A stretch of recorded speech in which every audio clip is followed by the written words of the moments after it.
Well, welcome to Backstage, our Antioch alumni chapter on theater and performance. So we're so glad to have you today for a real treat. Conversation about theater and performance between playwright Terry Baum, Antioch 69, and her longtime friend and fan, Joan Straumanis, 57. I have to talk really fast now because it's their talent and you want to hear from them. But on her website, Terry describes herself as a slightly world-renowned lesbian playwright. Within a few years of graduation from Antioch, she began creating theater on issues including gay rights, medical ethical dilemmas, and the eternal pursuit of love. Critics have compared her to Lily Tomlin, Norman Mailer, B. Arthur, and Woody Allen, but not, she notes, in the same review. Her plays have been published and produced in many countries and languages, and performing her own work, she's toured in a wide variety of countries. Joan Straumanis is a legendary supporter and optimist on behalf of Antioch College in times of its sickness and its health. She's also a faithful member of the Backstage audience. She's been an academic administrator, philosopher, second-wave feminist, mathematician, civil libertarian, public speaker, and American pioneer in women's studies. She actually was serving as president of the college when I went to my first meeting joining the Antioch University Board of Trustees. And what a joy she was amid all those guys. We went to a sock together actually after one of our meetings because my high school class was having a reunion with the sock hop. Had a great time. Okay, Joan and Terry, take it away. Terry, you know, we always ask the people who come to Backstage about their Antioch roots and how it influenced the course of their lives. So tell us about what you did at Antioch and what difference it made. Well, I was a theater major at Antioch. I came to Antioch thinking, even though I love theater and it was my passion, that it was not a reasonable way to make a living. So besides getting a great training in theater at Antioch, really great, the jobs that I got in social work showed me that the social workers did not care for my personality. And they just simply didn't want, I just had too big a mouth. I never understood that, you know, you were supposed to tug your forelock when you were at the bottom of the hierarchy. And I certainly didn't learn that anywhere at Antioch. And so, and then finally, I took a job at the Studio Arena Theater in Buffalo as a assistant stage manager. And because my boyfriend, who had graduated, was going to graduate school in Buffalo. Oh, you had a boyfriend. Oh, yeah. Yeah, I didn't come out till I was 30. And I discovered that not only was this the one place that I was always gravitating to, but it was the one place that wanted me to be there. Even if you were the assistant stage manager, you were supposed to be entertaining. So it was crucial to me to go to Antioch. I would say it's the biggest force in shaping my life, you know, other than my parents. Yeah. Let me ask you, were there any stumbling blocks at Antioch? Did you have any difficulties there, apart from these co-op jobs that didn't appreciate you? Well, I have to say that, oh God, yes, I wore this dress. And I felt I was more fancy dressed than anybody else. And my parents, before we came to the graduation, they were so angry that I had not dressed even more fancy. So but then when we came to the graduation, she saw everybody else, all the other women in jeans, she was okay.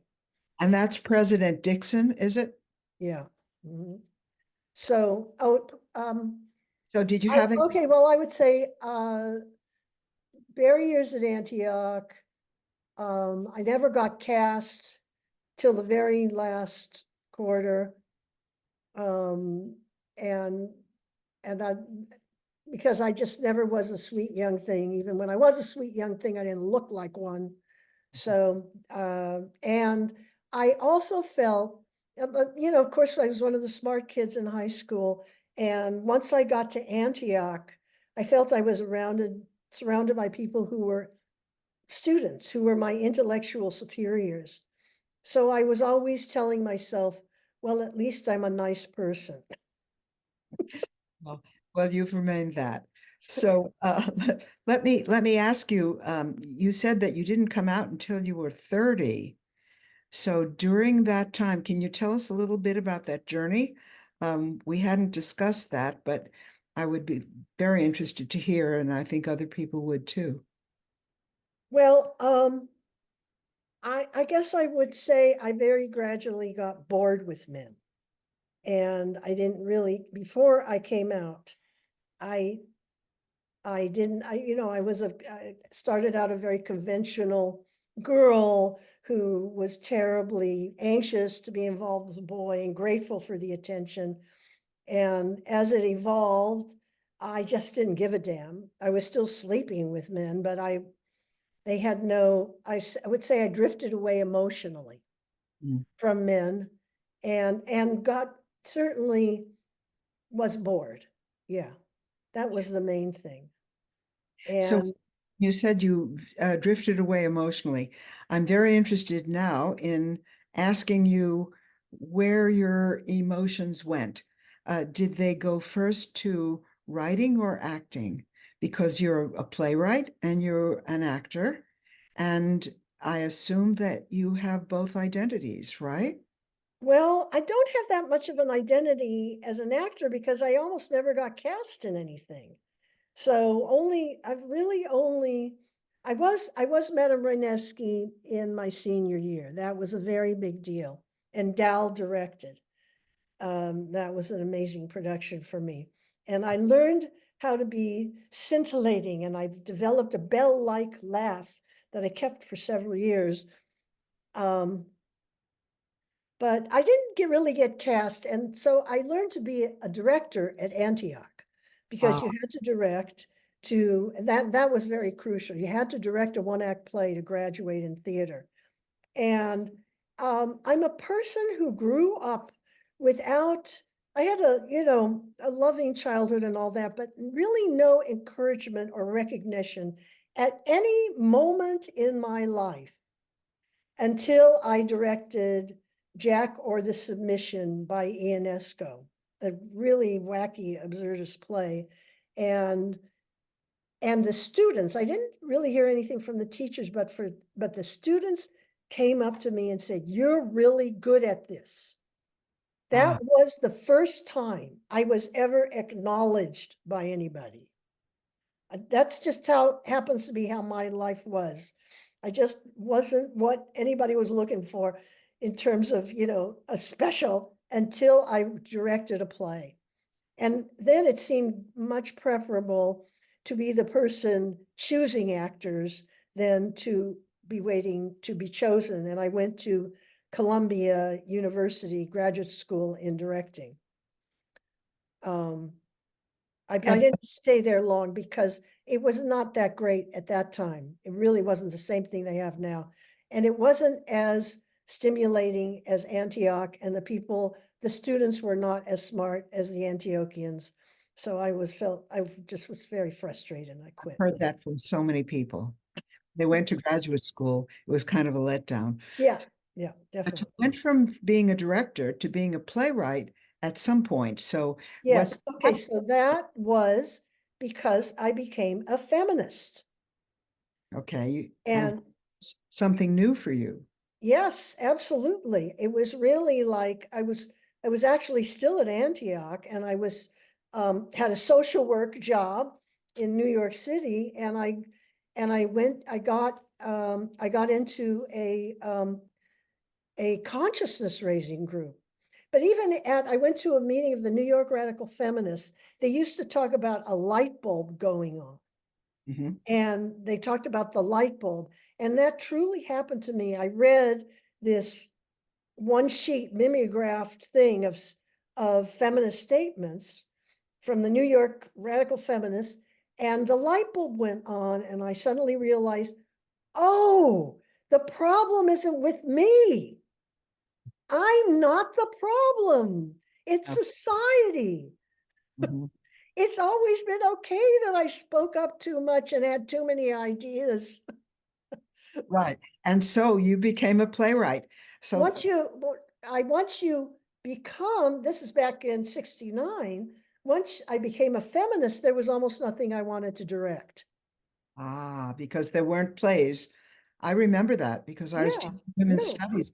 There weren't films, there weren't plays, there was nothing. very little material. Yeah. There was of course Julia Reichert's uh um documentary about growing up female, which I used when I was teaching. Yeah, But but that you can't perform a documentary. I needed scripts if I was a director, and there weren't any. So in the beginning, I didn't write myself. We always got together, collaborated, improvised. We would record our improvisations, and I would transcribe them. So I entered writing in a very gradual way. And finally, there was something, an idea that nobody else understood except for me.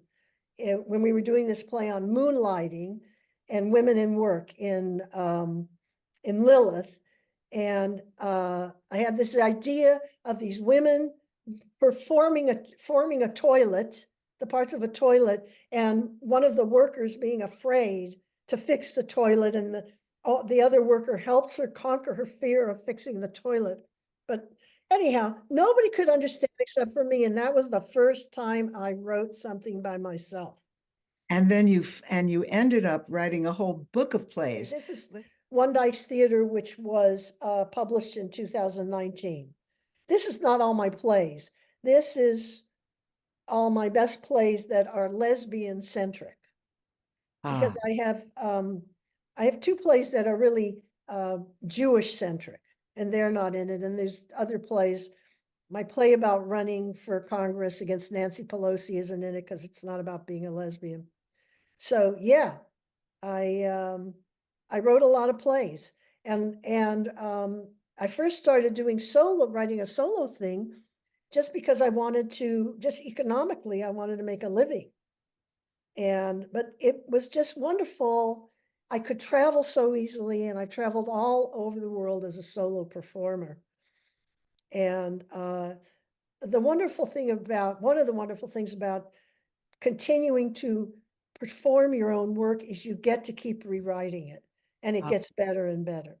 right. Whereas if you're working with other people's material, they own it, not you, huh? Very long. Lilith was 1975. So it was an extremely unusual thing to start a women's theater, a feminist theater, just with women. And I did this because I was at a women's music festival in the Redwoods in Santa Cruz, and some bikers tried to crash it. And I had a vision of a theater. I was on acid. We were all on acid, our little group. I wanted to kill them. I thought, what the hell? There's more of us than them. Let's kill these bikers. But I wasn't in charge of the decision making, so nothing happened. But then I envisioned a play about women's rage against men. So I started Lilith to write theater about women's rage against men, which I didn't do until a couple of years ago. But Ah, Lilith Theater was, we toured the Northwest Coast in '77, I think, and it was a very exciting thing to be talking about these issues and doing theater. And we were extremely undogmatic and self-mocking about our presentation. in those plays, did you act as well as write them? I was the director, Okay. often not writing. When we went on tour, I acted, yes. Okay, and tell us about your. I understand that your identity now is more as a playwright than as an actor, but you were inspired by other actors, and I want you to tell us that story. Okay, I told it when, all right. Well, okay, so Eleonora Duse was the first naturalistic actress in the Western European tradition. And she was in the late 19th century, early 20th century. I think she died in 1920. She was actually going to a performance in Pittsburgh, and the theater, she went early and the theater was locked and it was raining and she was locked out and she caught pneumonia and died. But she was an incredible force in theater. She considered it a spiritual medium. She took it as she'd grown up in a commedia troupe in Italy. Actually, in Italy, her first experience in theater was her mother was sick and couldn't, this was in Verona. Her mother was sick and couldn't play Juliet. So Eleonora at 14 had to be Juliet, which is of course Juliet's precise age. And during the day, she went out and got a huge bouquet of white roses and tossed these roses down at different places during the performance. I tossed them down to Romeo and when she was on the balcony. And yeah, she knew how to blush on cue. She never wore makeup because she could completely control everything about her body, her autonomous functions. Blush on cue. On cue, yes. That was recorded in, this is how I found out about her. I was into Shaw, George Bernard Shaw, and he had all these books of theater criticism before he became a playwright. And he talked about going to her performance twice, and she blushed on cue, the same place. Yeah. They were oh God, I could do the whole thing on Eleonora Duse. She and Sarah Bernhardt were great competitors because Bernhardt was big and the great beauty and very melodramatic, and Duse was considered mousy, and so they were and internal, and so they were always chose to do the same plays in the same city at the same time, so that everybody had to go see both plays to argue about which one was the best. So reading about her totally inspired my acting. I realized there was a deeper level that I could get to. And then I also recently read a biography of Alla Nazimova, who she was actually in Stanislavski's in the theater in Moscow, and then eventually ended up in the movies and kind of lost her soul. But when she was in the theater, she had the same effect on people as Duse, and people thought of her. They called her the successor to Duse. And she toured with the classics like Chekhov and Ibsen to all the cities in the United States, like, in the 20s and 30s. And, there would be sold out crowds in Des Moines, Iowa. So how did this help you? What did this do for you? These women.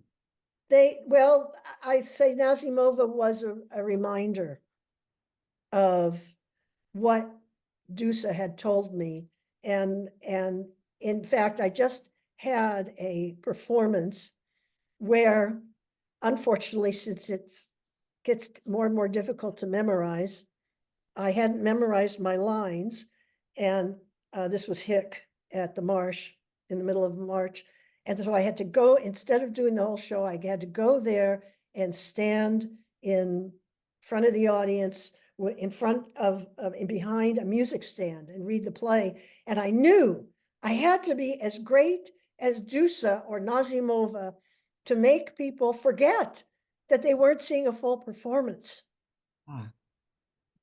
Because it was supposed to be a full performance. And I was that great. So My most tell- political yeah. play, oh, what did you say, Joan? What'd you ask? Tell us how it's your most political play, and it's being performed in Vienna. Yeah, this is in 1987. Um, and it's about a woman at the bedside of her wife, but this is of course long before gay marriage, and her wife is in a coma, and she cannot get her removed from the ventilator because she has no legal rights to say anything about her wife. So this was a play I wrote in 1983. It was about the political issue of gay marriage, and it was the play was done to raise money and get people more supporters during 3 election campaigns where there were anti-gay rights issues on the ballot. That was in San Francisco, my own town, and also in Pittsburgh and in Billings, Montana. So I was very, very proud that my play had an explicit political use. And Did it have that use in Europe as well? no, I mean, not that people had gay rights, gay marriage rights there at that time, but it was not used during a campaign. I was on tour in Germany and Austria. Ah, So at that time, it was just a play. So I performed it in Cuba at the Diversity Center, which was the one place where you could talk about being gay in Cuba at the time. And I had the script translated into Spanish. And so with the English on one side and Spanish on the other, so people could follow along. You know, they do that with operas sometimes. this is also a political play, but Yes. a very different mode of politics. Tell us about Divide the Living Child, which you wrote in Europe. Yeah, I lived in Amsterdam for 5 years. I moved there because I fell in love with a woman, and I am Jewish, and I was extremely interested in the effect on the Holocaust in Europe. It still seemed to me to have an enormous psychological effect on the Dutch people. And so I wrote this play, and I started reading obsessively about the Holocaust, and you sort of get to the point of, help, I've fallen into the Holocaust and I can't get up. It went on for 5 years. I had that. I had that experience when I was teaching a course on the Holocaust, Yeah, right. like a whole semester of depression. I was never depressed. I was fascinated. Mhm. But I came to the conclusion that um, so I had a play and I took it, it was about the Jewish Council who was mediating between the Nazis and the Jewish community. And then everybody said, you have to talk to this woman. She was a child of Holocaust survivors, and both of her parents were mentally ill. And she'd done this famous, very abstract play on the Holocaust. So I told her about my play on the Jewish Council, and she said, no, nobody says anything about the Jews until the Christians take responsibility for what they did. Mhm. And at that moment, I realized that the Holocaust is a Christian phenomenon. It's not a German phenomenon. It's Christian. The whole Christian world, except South America, was behind it, and couldn't have been done without the compliance of millions and millions of people outside of Germany.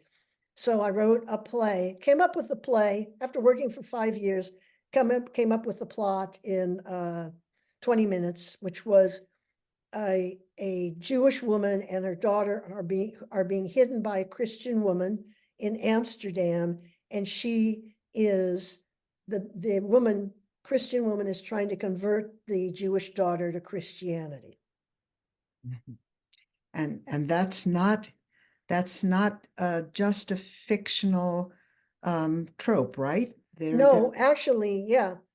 When I was living in Holland, in Amsterdam, and talking to this older couple who were sitting out on the terrace of the cafe as I was, came up that they were Jewish, and I told them about my play, and she said, "Where did you hear that story?" And I said, "I made it up." I'm thinking about Hick right now. So Oh, heck. Oh, God. Yeah. Right. You had somebody. I was involved in that. And Right. let's see the next picture. Yeah. Yeah, Joan was really wanting to, she really tried to help me get a connection in New York City. She had a connection. So this is me as Lorena Hickok. Hick, a Love Story is the story of the lesbian romance between Eleanor Roosevelt and Lorena Hickok, who was the most famous woman reporter of her day. She was assigned to cover Eleanor when the FDR's campaign started in 1932, and they fell in love. And the proof of this relationship is in the 2,336 letters that Eleanor wrote to Hick, that Hick deposited in the National Archives with the proviso that they couldn't be opened until 10 years after she died. So these letters are evidence that this was a real thing that happened. So I sent the script to this friend of Joan's who had contacts who had helped produce a off-Broadway play. And she, wrote back and she said she didn't believe in washing people's dirty laundry in public. And Ken Burns couldn't agree more because, he did this whole documentary on the personal lives of FDR and Eleanor, and he talked extensively about FDR's affairs, and but not about Hick. And he was questioned at one point, in an interview, he was questioned by a gay man, "Why didn't you talk about what happened with Lorena Hickok?" And Ken Burns actually said, FDR's heterosexual affairs were history. The lesbian affair was tabloid material. Wow. Yes. So it was not deserving of history, according to Ken Burns. So that's why are he left any it of out. the things you do today controversial, or has all controversy been subdued or Well, I'm writing a play now. This is my latest one. It's Mikveh. This is my play about women's rage. I'm finally writing it.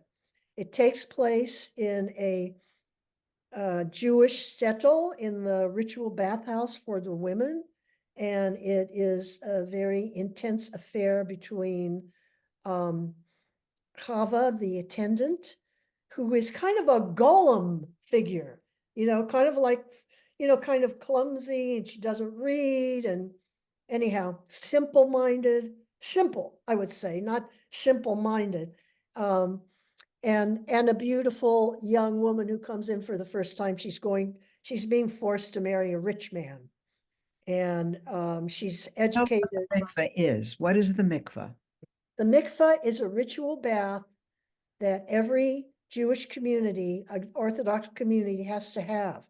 They build the mikveh before they build the synagogue, because women have to purify themselves after they've menstruated before they have sex.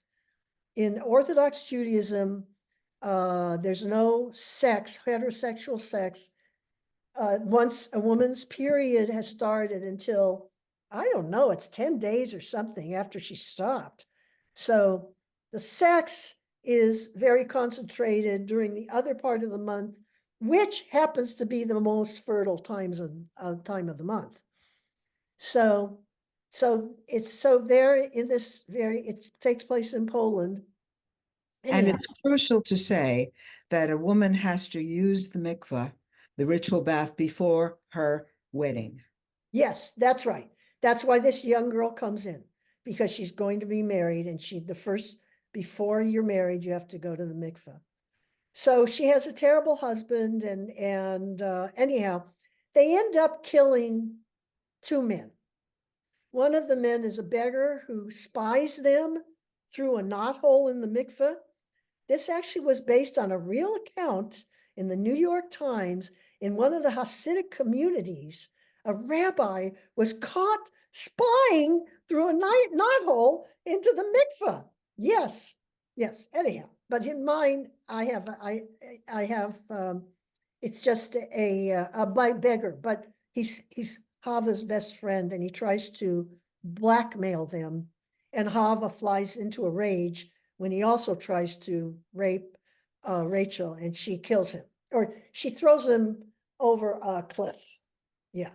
This is And your story, not mine, but I have to tell you that my grandmother in Poland refused to go to the mikveh before her wedding. wow, wow, that's radical. And it was quite a story. I bet.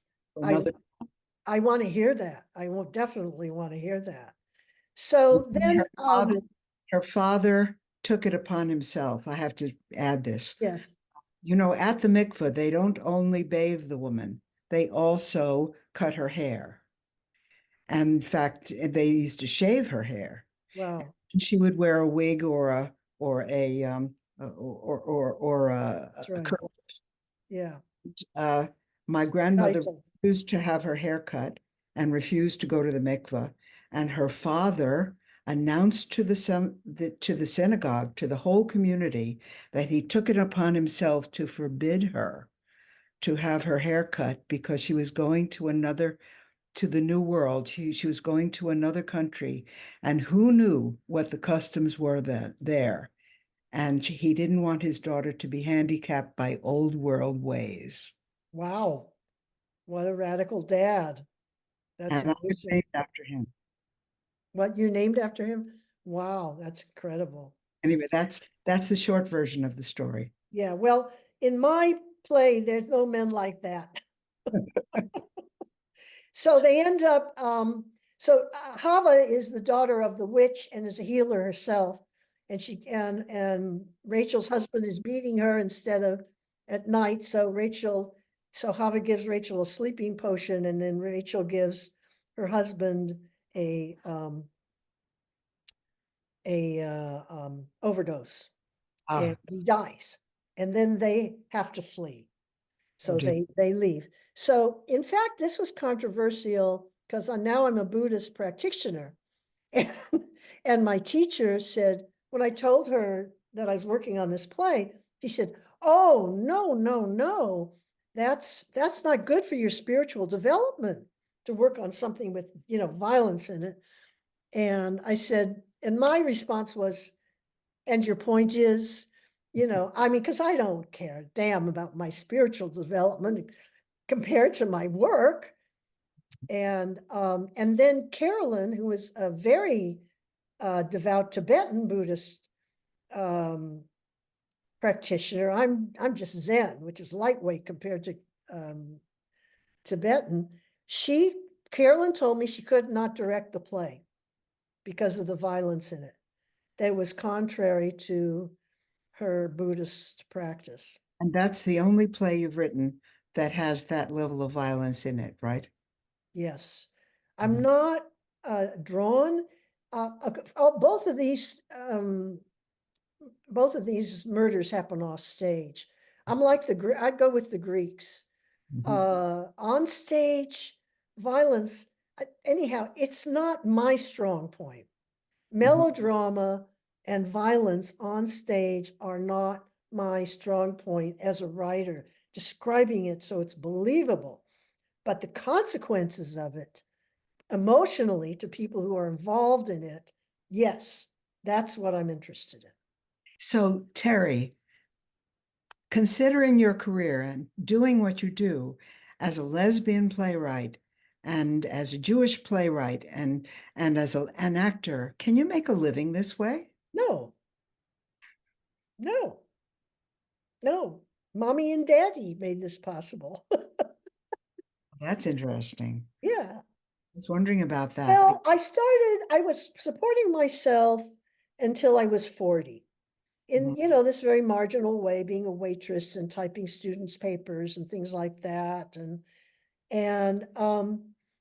what I have observed is at 40 40 is a transitional point where people think, do I really want to be typing students' papers all my life? And so they go back to school or whatever, to get either a degree in theater that they can teach with, or they go into another profession. Many occupational therapists are former theater people, many. But at 40 was when my parents started giving me enough money. It wasn't a lot, so that I didn't have to make a living. So when I got to that point, I was able to not stop doing theater. I spent my whole life doing almost exactly what I want all the time. Lucky you. Lucky or spoiled or whatever. Well, Yeah. this is a point when let's invite everybody else into our conversation. This is billed as a question and answer session, but it would be nice to hear reminiscences as well, if they connect with your very interesting life. So let's go back to the I'm going to go to my gallery view, and let's see who has something to ask. And I believe that Barry will be taking care of this session, right? Yes, I do not see questions in the chat, but a hand did go up. Jacqueline? I don't have a question for Terry. I just very much enjoyed the Hick reading on the podium. I didn't notice the podium or you turning pages. I just thought I was just enraptured. I thought it was fabulous. I was in history. I was right there. And I am better because I saw it. So thank you so much for Wow. Thank you, Jacqueline. Yeah, it's really interesting. I noticed several people simply did not see the podium at all. They have no memory of me. It's a reading something. fabulous play, and I give you credit as the playwright, but also I give a lot of credit to Eleanor Roosevelt, who wrote the play in effect. It's her. Yes, her letters. I mean, look, Eleanor Roosevelt was different from everybody else. She was an extraordinary person. Her love letters are also extraordinary. They are. But the whole story is amazing and complicated, and it's And an unknown. incredible. And unknown. Yeah. I think the biggest one for me was when they're getting off the train in that misty gray. What is yes. it, Terry? Yes, that silver morning, silver pearl morning. Silver Pearl Morning. Yeah. Well, Yeah. I have to confess, that was not written by me.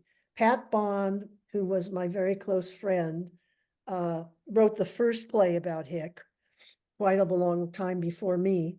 And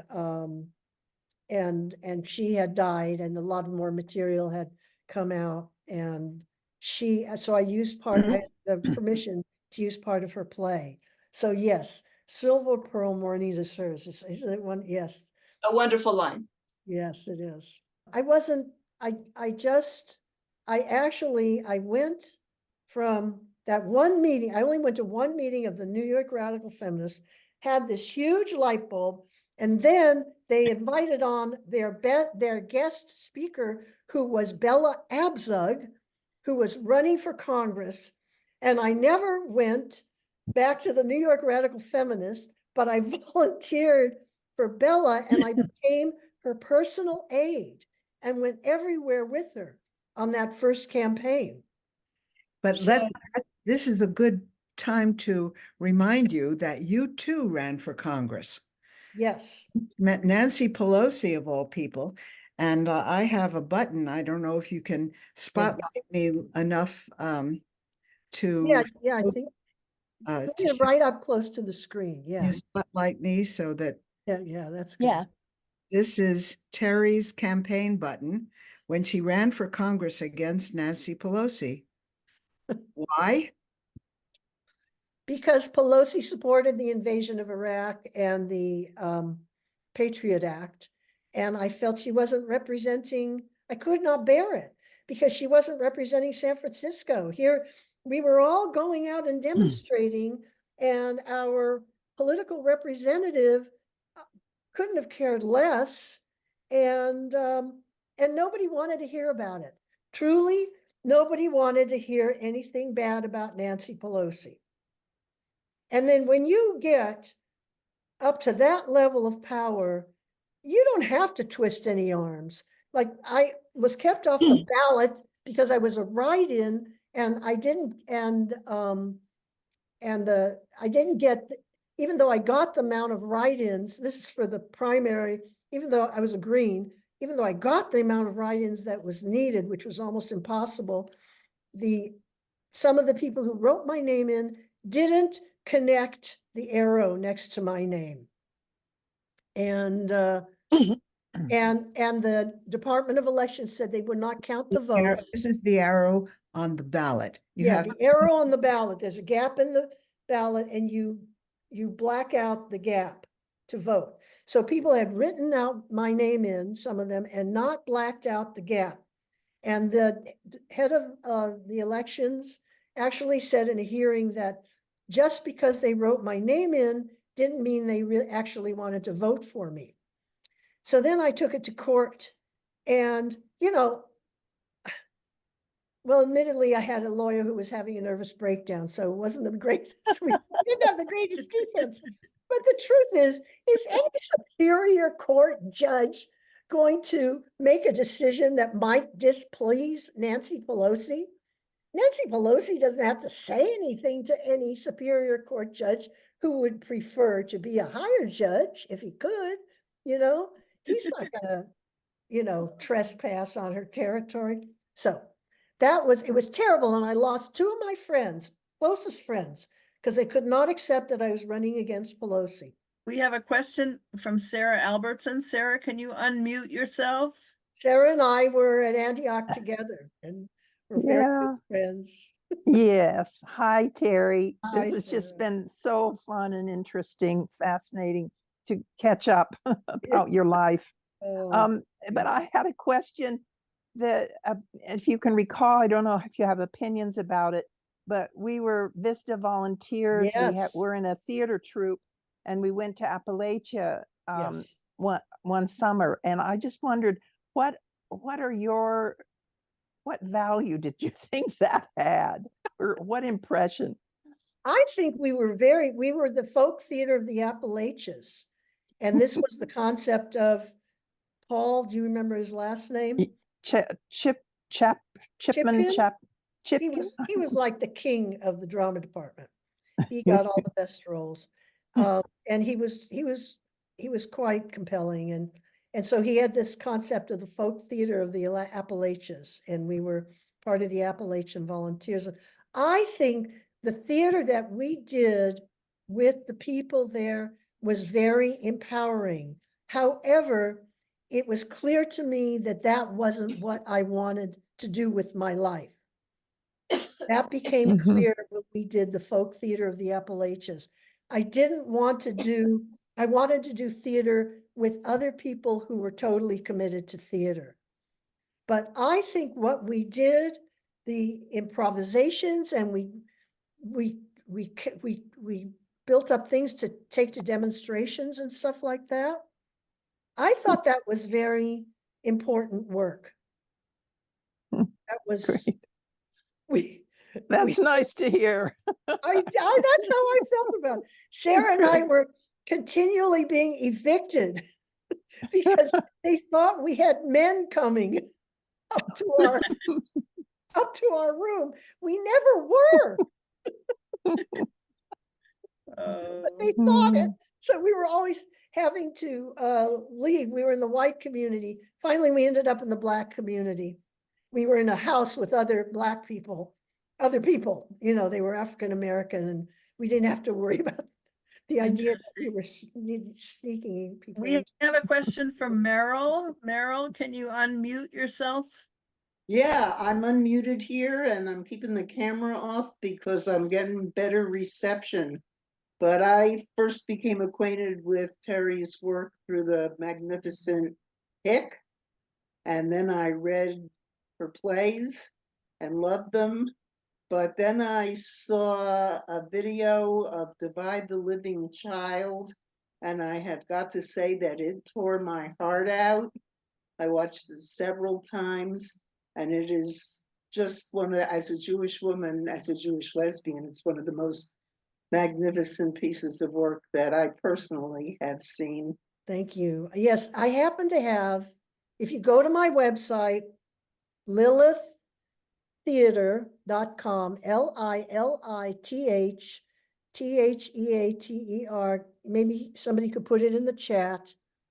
You go to the videos, you can watch it. Just the Divide the Living Child, we did it during the pandemic, so it's on Zoom.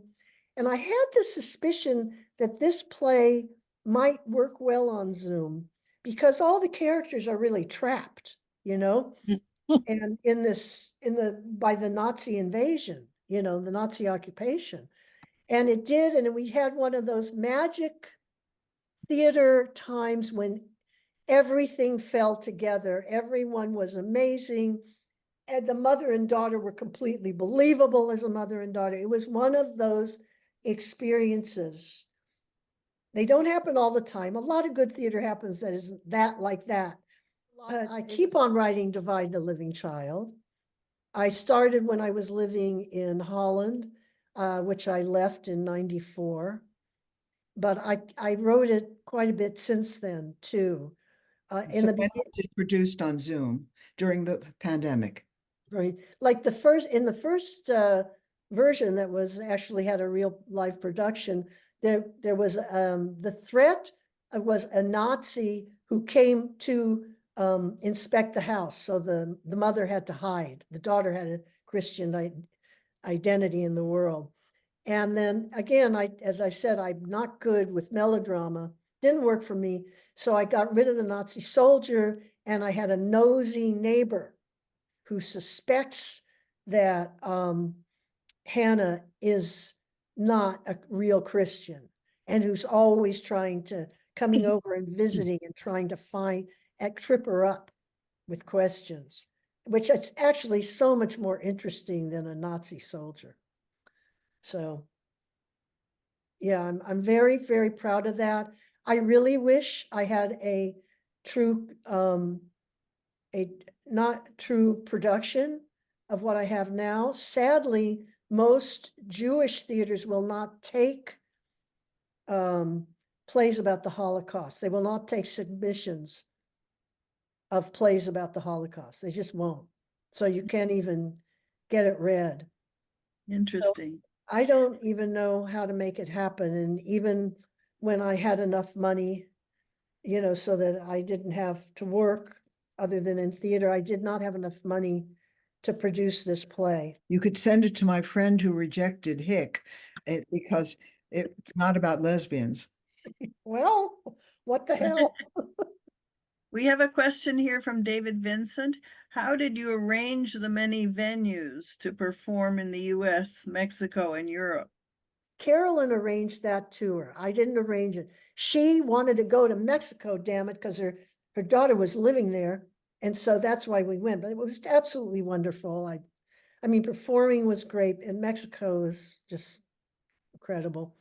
It's a little bit of a word of mouth thing, you know, somebody who saw the play thought it was great, and they know somebody who knows somebody.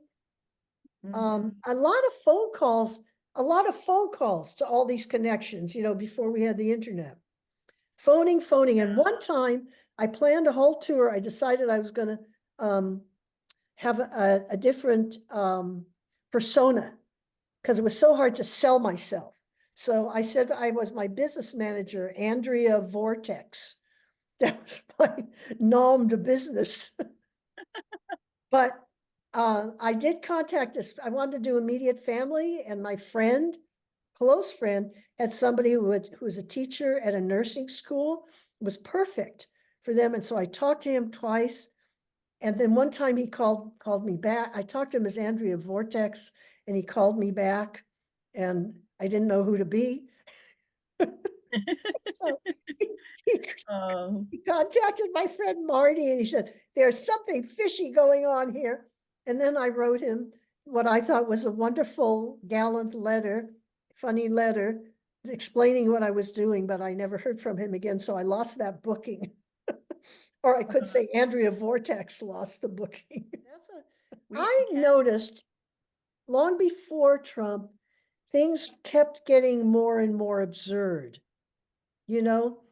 But I think it's a rottenness that has been in our country forever, you know, that is now the pressure of facing our past sends our terrible, violent past sends a lot of people zooming to the right. You know, they don't want to. I think people freak themselves out by electing Obama, because certainly a lot of people who voted for Obama then voted for Trump. And so it's all the stuff we haven't dealt with forever, really, you know, and we still have this concept of our country is somehow exceptional and noble. My take is this: it's true that the country is divided, and it's divided by some measures 50-50. And the bad news is that half the country is willing to put up with retrograde ideas, reactionary ideas, undemocratic ideas. But the good news is that half the country opposes that. And I really find myself focusing on the good news, that half the country will resist that. Well, you're the optimist that Paula suggested you were. Well, I'm sorry. Okay, I just want to say, I don't think we have any option other than hope, because if you give up, that's exactly what the other side wants. And also, we have a responsibility to the whole world. We're still the most influential country in the whole world, and we have a responsibility, and we have to hope, and we have to keep working. That's all. Yes. I totally agree with you, Paula, that there isn't any other option, honorable option. Wonderful. Thank you. This was so much fun. Terry and Mom, Joan, you were just wonderful. And Terry, what a Magnificent. great story. Thank you. Thank you. Thank you, thank you. Thank you, Joe. Bravo. Thank you, Terry. And it's been so much fun, all of us together in the same room, and then all of a sudden it's gonna poof, go away and you'll feel totally abandoned. And thank you, Meryl.